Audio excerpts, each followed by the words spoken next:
आप देख रहे हैं देशवाणी, दहाड़ ही काफी है। इस्कॉन टेम्पल में इस वक्त मेरी मौजूदगी है और स्टोन सेरेमनी यहाँ पे होने जा रही है। केशव मुरारी जी हमारे साथ हैं। सबसे पहले तो उनसे बात कर लेते हैं। मुरारी जी, एक आज रामनवमी का दिन सबसे पहला तो, और दूसरी बात कि सीएम साहिबा यहाँ पे आ रही हैं, स्टोन सेरेमनी है, अब आगे क्या क्या?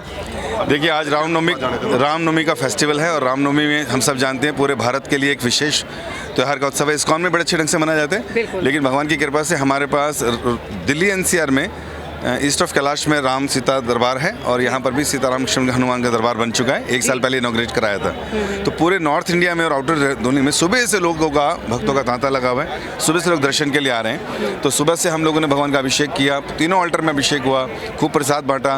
3 दिन का कीर्तन मेला रखा है, देश विदेश के लोग कीर्तन कर रहे हैं। पैर रखने के ऊपर जगह नहीं है, लोग खूब झूम रहे हैं। तो ये कार्यक्रम होने के बाद अब था कि हम लोगों को 1 साल के बाद अपने यहाँ का ब्रह्मोत्सव मनाना, फर्स्ट एनिवर्सरी मनाना। तो यही दिन चुना हमने और इसके बाद हम लोगों ने सीएम मैडम के पास गए और मैडम ने बहुत इजीली हमारा इस प्रपोजल को एक्सेप्ट किया और उन्होंने कहा मैं ज़रूर आऊँगी, और वो आने वाली हैं। और इस कार्यक्रम में आज हम लोगों ने यहाँ पर एक कॉर्नर स्टोन सेरेमनी भी रखी है इस मंदिर के, क्योंकि उद्घाटन में हम लोगों ने मोदी जी और मुर्मू जी को बुलाना था। उस समय बहुत बिजी थे, इलेक्शन थे, तो उन्होंने कहा मैं ज़रूर आऊँगी। तो उन्होंने वादा किया और वो आ भी रही हैं। और आज जो हैं वो यहाँ पर एक कॉर्नर स्टोन सेरेमनी का रिबन काटेंगी और उनका नाम भी उसमें है। तो ये आज कह सकते हैं कि हमारा मंदिर एक बार फिर से उद्घाटन हुआ है फर्स्ट एनिवर्सरी में। तो जो रेखा जी कर रही है आज। लाखों की संख्या में भीड़ जो है वो दिखाई दे रही है, कैसे जो है वो बंदोबस्त कैसे जो है वो देखा जा रहा है? जी, पिछले 2 से 3 महीने से हम लोगों ने अरेंजमेंट शुरू कर दिए थे। हमारी पास लगभग 300 से 400 वॉलंटियर्स की जो है टीम है। रेगुलर बेसिस पे मीटिंग्स चल रही थी ताकि उनको बताया जैसे कहाँ पर कैसा होना है। और पिछले कुछ दिनों में जब सीएम जी ने हाँ कर दी तो उसके बाद से पुलिस फोर्स और सारे सरकारी डिपार्टमेंट भी हमारे टच में थे और उन्होंने बड़ा सहयोग किया।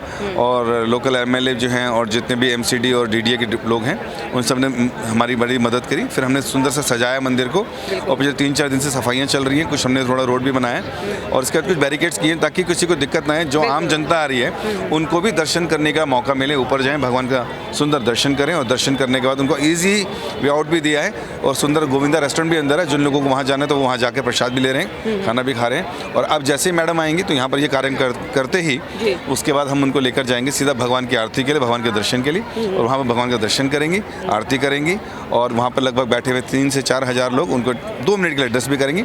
मेरे को लगता है हरे कृष्ण महामंत्री बोलते बात अच्छा है। उसके बाद हम उनको लेकर आएंगे नीचे, हमारा एक कम्युनिटी हॉल है जिसमें लगभग 1000 की गैदरिंग में लोग बैठे होंगे।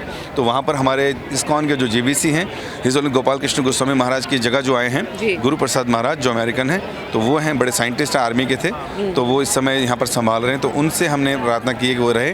तो वो इस समय स्पेशली अमेरिका से अपने सारे प्रोग्राम्स कैंसिल करके इस्कॉन रोहिणी के लिए यहाँ पर उपस्थित हुए। तो 3 दिन वो केवल ट्रैवलिंग करते रहे, उसके बाद थके हुए थे, बट फिर भी वो यहाँ पहुँचे, सुबह कार्यक्रम में भाग लिया। इसके अलावा एक अमेरिकन डिवोटी और है जिनका नाम है सर्वदिक प्रभु, वो भी प्रभुपाद के डिसाइपल हैं, वो भी यहाँ उपस्थित हैं। एक साउथ अफ्रीका से भी एक ईश्वर दास, वो भी प्रभुपाद के डिसाइपल है, वो भी यहाँ पर उपस्थित हैं। इसके अलावा हमारा लोकल मैनेजमेंट, तो ये सारे यहाँ पर डायस पर रहेंगे और स्टेज पर रहेंगे, मंच में। और उसके बाद सीएम मैडम भी वहीं रहेंगी और ये सब लोग 2-2 मिनट थोड़ा बोलेंगे। और उसके बाद सीएम से हम चाहेंगे कि वो भी हमारे जनता को, इस्कॉन डिवोटीज़ को जो है एड्रेस करे, क्योंकि भक्त लोग जानना चाहते हैं, सुनना चाहते हैं उनसे कि इनका क्या भाव है। सीएम बनी है, नहीं सीधा काउंसलर से इतनी अच्छी पोस्ट मिली है और जिस तरह से वो काम कर रही हैं, जो आजकल न्यूज़ में दिख रहा है, तो बड़ी जुझारू लग रही हैं। और पूरे दिल्ली को बहुत उम्मीद है उनसे कि दिल्ली के भले के लिए और सनातन धर्म के भले के लिए बहुत अच्छा करने वाली है। जी मुरारी जी, ज़्यादा वक्त नहीं लेंगे क्योंकि आप आज व्यस्त हैं। एक सवाल जो सबसे पूछ रही हूँ, कृष्ण क्या है? कृष्ण जो हैं, कृष्ण अंदर भी हैं, बाहर भी हैं, कृष्ण सब कुछ हैं। कृष्ण शब्द का मतलब है सर्व आकर्षक और दूसरा मतलब है काला। जो सर्व आकर्षक मतलब जिससे कोई भी आकर्षित हो जाता है। ना केवल गोपियाँ आकर्षित होती हैं, ना केवल ग्वाल बाल आकर्षित होते हैं, ना बूढ़े बुजुर्ग, सब आकर्षित होते हैं। यहाँ तक कि 84 लाख योनि में सभी पशु पक्षी, पेड़ तक, और गंगा नदी, यमुना नदी भी कृष्ण से आकर्षित होती है, क्योंकि Krishna is the supreme personality of godhead and सर्व कारण कारणम, उन्हीं से सब कुछ है। तो कृष्ण नहीं तो मतलब कुछ नहीं।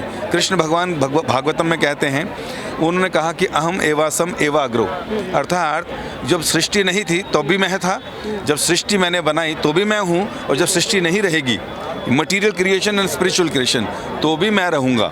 इसका मतलब कृष्ण से ही शुरू है, कृष्ण ही से आदि है, कृष्ण से ही अंत है, तो ये हैं कृष्ण जी। हरे कृष्ण। केशव मुरारी जी हमारे साथ जुड़े और बड़े अच्छे विस्तार में उन्होंने जो है वो ये चीज़ बता दिया। बहुत सारी चीज़ें हैं जो सनातन के बारे में जाननी है, लेकिन फिर कभी जो है केशव मुरारी जी से मुलाकात करेंगे और उस वक्त जो है जानकारी लेंगे। अभी के लिए फ़िलहाल इतना ही, बने रहिए।